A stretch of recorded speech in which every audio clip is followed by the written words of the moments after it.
কুমিল্লা ও ভারত বর্ডারের পাশ দিয়ে ছোট্ট একটি গ্রাম কোনাঘাটা।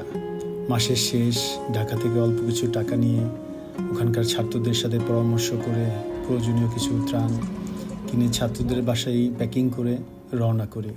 আমাদের এই বিজয়ের মাসে যে পরিমাণ সাহায্য সহযোগিতা ছাত্ররা করেছে তাতে আমরা আসলেই তুচ্ছ।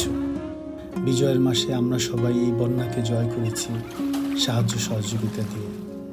যে এলাকায় আমরা যাব অবশ্যই ওখানকার ছাত্রদের সাথে পরামর্শ করে দূর গ্রামে ত্রাণ দেওয়ার চেষ্টা করি। যেখানে মানুষ যাচ্ছে তো যাচ্ছেই, দূর গ্রামে কষ্ট করে তেমন কেউই যাচ্ছে না। আসুন আমরা এই পরিস্থিতিতে আর একটু কষ্ট করি।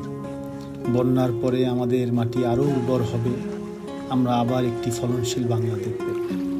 আসুন আমরা সবাই সাধ্যমতো বন্যাকে জয় করে নতুন বাংলাদেশ সাজাই, বাংলার গান গাই।